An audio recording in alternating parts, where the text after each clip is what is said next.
Halo sahabat-sahabat pionir sekalian, senang kembali bertemu dengan rekan-rekan saya semuanya. Berharap selalu dalam keadaan yang baik dan selalu sehat ya. Nah, teman-teman, ada sebuah postingan ya. Saya lihat ya dari seorang pionir lah, pionir yang hebat juga. Disebutkan begini ya. Klarifikasi darurat rumor tentang peluncuran jaringan utama Pi 15 Januari 2024. Berita bahwa Pi Network diperkirakan akan meluncurkan jaringan utama pada 15 Januari 2024 berasal dari interpretasi kode sumber terbuka, tetapi belum dikonfirmasi secara resmi. Buku putih tersebut menyatakan bahwa persyaratan untuk memenuhi alokasi Picoin sebesar 10 hingga 20 miliar dan jumlah pengguna verifikasi QC melebihi 80% saat ini. Oh, 80% ya. Masih ada 20% yang belum termasuk Bang Dema. Saat ini sumber terbuka jaringan utama masih harus menunggu. Baru-baru ini komunitas beredar berita bahwa Pi Network akan meluncurkan jaringan utama pada 15 Januari 2024. Informasi ini berasal dari interpretasi kode open source tertentu, tetapi harap dicatat bahwa kebenaran dan integritas kode belum dikonfirmasi secara resmi. Untuk informasi teknis semacam ini, kami menyarankan agar bersikap rasional dan menunggu pengumuman resmi.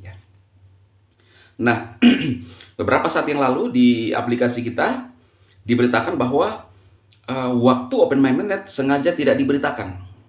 Waktunya kapan?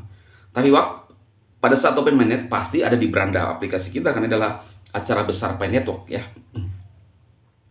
Dari 12 hingga 18 Desember, Stellar terintegrasi dengan platform kontrak pintar Soroban. Pi Network diperkirakan akan mengupgrade ke protokol Stellar V20 pada 18 Desember 2022. Ini 2023. Setelah itu Stellar dapat memindahkan datanya ke Pi blockchain. Ketika hambatan teknis tertentu diatasi, ya, perusahaan teknologi besar dan aplikasi dapat mempertimbangkan untuk terhubung dengan Pi Network. Ketika regulator menyadari potensi Pi Network, mereka mungkin mempertimbangkan untuk menghubungkannya dengan CBDC. Spekulasi ini terdengar menarik, tetapi semuanya didasarkan pada hipotesi dan informasi yang tidak diverifikasi. Untuk alasan ini, kami sarankan semua orang untuk menyimpan reservasi terhadap berita semacam itu. Mengenai waktu open source untuk jaringan utama Pi Network, white paper secara eksplisit menyebutkan bahwa dua syarat harus dipenuhi. Bitcoin didistribusikan mencapai 10 miliar hingga 20 miliar. Jumlah pengguna yang diverifikasi oleh QC lebih dari 80%. Oh, maksudnya tadi ini harus 80%. Jadi sepertinya belum 80% yang QC ya. Mengingat kondisi di atas belum terpenuhi, kami dapat menyimpulkan bahwa berita saat ini beredar tentang peluncuran jaringan utama Pi Network pada 15 Januari tidak akurat. Anggota komunitas Pi Network yang terhormat, kami tahu apa yang Anda harapkan dan antusiasme untuk proyek ini. Saat ini Pi Network memang telah membuka kemajuan yang signifikan, tetapi masih membutuhkan waktu untuk menjadi open source jaringan utama. Mari kita terus menantikan momen cemerlang di mana Pi Network tidak hanya menjadi mata uang kripto, tapi juga platform pembayaran dan perdagangan yang berkontribusi besar pada revolusi Web 3, dan Open Mainnet akan menjadi kejutan untuk seluruh dunia. Untuk menyikapi informasi di Twitter, Open Mainnet tanggal 15 Januari 2024 bukan Pi Network, adalah dari aplikasi pihak ketiga. Website Pi Network Game Odo, kita semua bisa cek langsung. Oh ya, ini semacam servernya ya.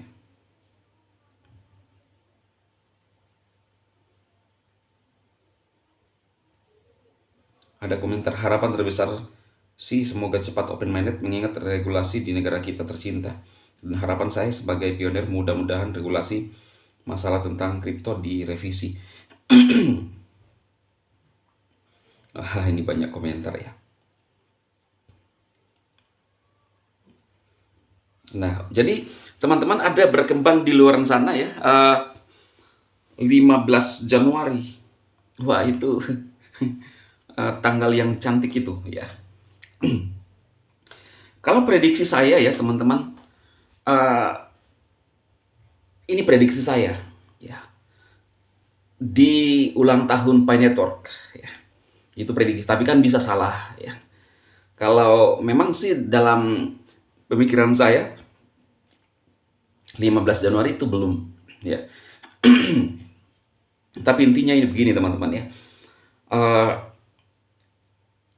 Apapun yang dilakukan oleh core team ya, bahkan untuk membuka jaringan utama dan open mainnet ya, kapanpun itu kita sabar saja ya.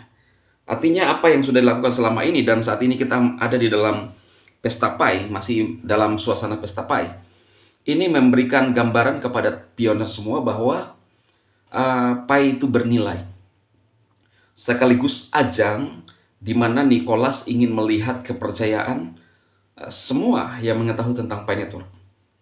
Saya yakin bahwa ada orang yang mulai hilang kepercayaan, kemudian kalau saya bilang membuang koinnya dengan membeli yang hal-hal yang tidak terpenting ya, untuk suatu hal yang konsumtif.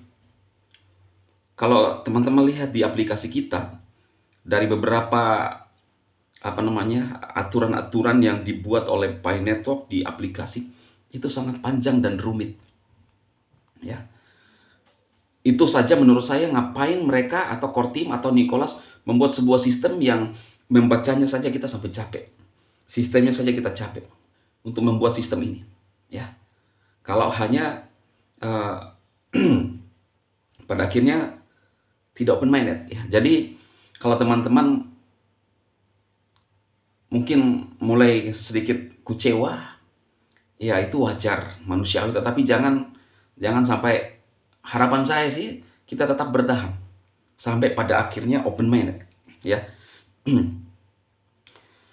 Oke, saya rasa itu informasi yang saya sampaikan bagi teman-teman ya. Klarifikasi open minded 15 Januari ya. Semoga bermanfaat bagi rekan-rekan pioner. Sekaligus juga pada kesempatan kali ini saya ingin memperkenalkan ya ICE Network. Mungkin teman-teman, pembahasan ini akan selalu berkaitan ya, karena sama persis. Saya menyadari selama beberapa tahun ini saya mereview dan mengalami dan mulai belajar dan mempelajari, tidak ada sesuatu yang mudah ya. Saya mining beberapa aplikasi, ada yang palsu, ada yang asli ya. Dan saya mengambil kesimpulan bahwa sesuatu hal yang mudah dikerjakan, sepertinya instan, itu kadang-kadang tidak bisa bertahan. Dari segi aplikasinya pun kita bisa melihat ya, dari sistem kemudian aturan-aturan yang ada di aplikasi tersebut kadang-kadang asal-asalan ya, dari aplikasi-aplikasi yang saya sudah pelajari. Tapi Pi Network, kemudian ICE Network, saya sekarang sedang mencari aplikasi-aplikasi yang real dan murni, bagaimana mungkin jangka panjang ya, tapi bisa nyata kita rasakan ya, seperti kita menabung. Kalau sekarang kan kita, kalau orang di luar sana, orang awam melihat bahwa ini yang kita lakukan tidak penting. Tetapi jangan meremehkan dan menganggap sepele apa yang dilakukan oleh orang-orang yang mining. Karena kita akan masuk di dalam dunia era digital yang semakin nggak bisa dibayangkan ya. Karena ada pendahulu seperti BTC dan tidak menutup kemungkinan ke depan akan lebih spektakuler lagi. Jadi orang yang tidak punya pemikiran maju, bahkan tertutup, itu akan tertinggal. Itu menurut saya. Maka itu teman-teman, saya mulai menambang, ya nggak apa-apa lah. Kan waktu juga dijalani. Ya, mining, kalau teman-teman ingin menambang di ICE Network, tidak ada paksaan, tetapi kalau teman-teman yang mau komitmen, nambang aja. Akan terkoneksi dengan Ethereum, saya mulai belajar, wah keren.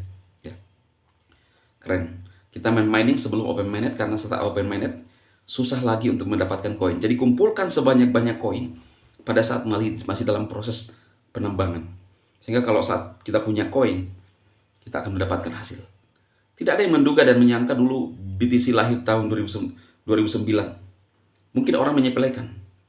Bahkan ada sebuah kasus di mana di Nigeria kalau tidak salah, dia beli pizza 10.000 Bitcoin. Coba bayangkan. Ini nyata loh, ya. Dan pada akhirnya 10 tahun berlalu lah ya, 10 tahun berlalu. Masih kalau 10 tahun berlalu itu perubahan di wajah itu belum signifikan. Saya nggak bisa bayangkan bagaimana kaya rayanya orang tersebut kalau seandainya menyimpan BTC-nya sampai saat ini, sekarang 600 juta, sempat dulu mendekati 1 M. Ya. Jadi orang bisa meremehkan, tetapi belajar. Ya. Di Ice Network saya mulai pelajari, wah keren ya sistemnya. Nanti akan terhubung dengan ETH. Dan teman-teman lihat ETH naik terus, merangkak naik terus. Ya. Oke, saya rasa itu saja. Semoga bermanfaat bagi teman-teman, tetap semangat.